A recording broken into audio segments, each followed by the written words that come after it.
Today, I want to talk to you about doing things from a place of joy. I've been in my intuitive reader trainer course that I have mentioned not specifically by name, but for the past year and some change, I have been learning how to teach people how to tap into their intuition so that they can become intuitive readers.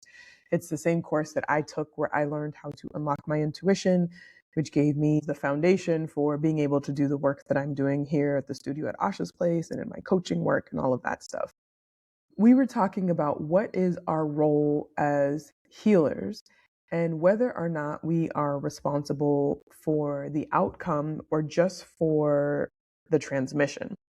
And our teacher told us that we are responsible for the transmission, that we need to just rest in and be sure that what we give is enough. And she also explained that when she is doing readings, when she is teaching, she is also receiving energy and she is being filled up, and that she is, physically often tired after teaching or after doing a healing session or leading a retreat, as makes sense because she's using her body to physically show up and to be there, but that she receives just as much energy from the channeling and the delivering of the message as the people that she is talking to. And so she is not concerned with the outcome or whether or not people have a transformation because she's trusting that her own energy transmission is enough and that it's going to do what it needs to do. Now, I hope that this kind of makes sense. Let me give you a little bit more background. I've been a teacher I was a full-time professor starting in 2017 and left my full-time teaching position in the fall of 2023. And I realized that there was a whole lot of energy output that would happen as I was teaching. And I remember having to make some very clear decisions for myself as I was teaching adults at a community college running a paralegal program, that I was going to do my best to educate the students, but I was going to let them do with the information what they wanted to do. Now, I had a colleague who would be so offended when a student would miss class or turn in homework late. It was like it was a personal affront to her and to her teaching. And I remember deciding, I'm going to show up and I'm going to do my job really well. And whatever the students do with it is totally up to them. I don't know what else is going on in their lives. I don't know what they're competing against. If they ask me for help, of course I'm going to give it, but I'm not going to assume that I have done something wrong if they make a choice not to turn in their homework or if they need to skip class for some reason. And this became so freeing because it meant that I could just focus on what I was showing up to do and to deliver.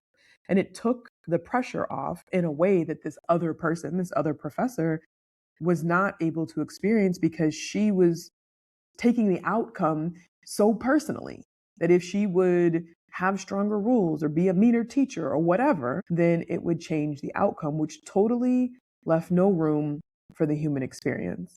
Then I started thinking about this in my life now. And when I first started doing readings and leading breath work and creating meditation, I would be so concerned about whether or not the delivery transformed the other person.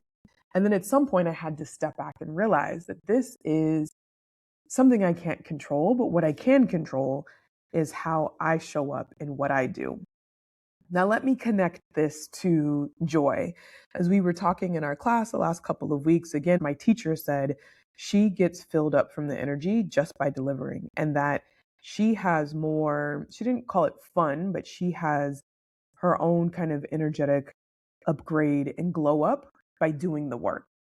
And then I left class, and the very next night, I ended up sitting at the bar across the street from the studio from Asha's place in Bairro Alto. And this DJ, y'all, was getting down. Like, he was playing the best mixes and tracks, and I kept trying to Shazam them because I wanted to put them to my playlist. But then I realized, like, he was actually mixing, he was actually putting tracks together that weren't on Shazam. He wasn't just playing a playlist of songs. And, I like to dance a little bit, and I don't really care if anyone else is dancing. So I stood up, danced a little bit in the booth that I was sitting in. And then I looked over and I was momentarily just captured by his joy. And he was dancing. He was, just everything you think of of someone enjoying their very own dance party. And I realized that that's exactly what he was doing. His joy was coming first, and it translated into how the rest of us felt about the experience. His joy helped the transmission of energy because he was having so much fun. His vibration was so high that I also felt it, and the people that I was with also felt it. And it made me think about the conversations that I was having in my class and what I told you about my teaching experience. And I just started thinking about how much joy am I bringing to what I'm doing now? And this is actually a conversation that comes up for me, a reminder that comes up for me frequently. I tend to take my work so seriously that enjoyment doesn't become a factor in it.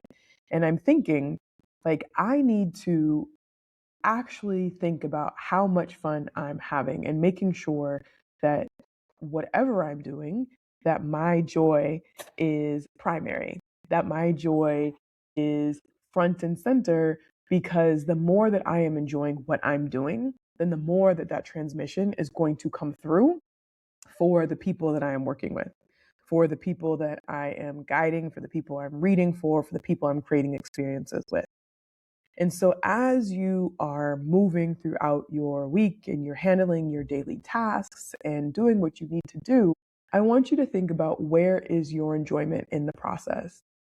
And is there a way that you can make what you're doing a little more fun for you and trust that your joy will show up in the outcome? It will show up for the people that you are serving, that you're delivering for, whether it's your colleagues, your clients, your kids, your family, your friends, because we so often allow ourselves to have fun as a reward, or we think that work shouldn't be enjoyable. But what if it could be? What if you could center your own joy and move through that? How would things be different? How would you show up? How much enthusiasm or excitement would you have? And how do you think that would affect the people that you are doing this work for? So I just want you to sit with that. And I would love to know how it goes for you. If you would like to send me a message on Instagram at Asha Wilkerson ESQ, or to leave a comment on this podcast, I would be delighted to hear your thoughts about how you can move and groove, do your work with more joy, or what doing it with joy might unlock for you. I think I forgot to say my name. I'm Asha Wilkerson. Thank you for listening to Because I've Healed. Please come and visit me in Lisbon at Asha's Place Lisbon, and I will see you soon.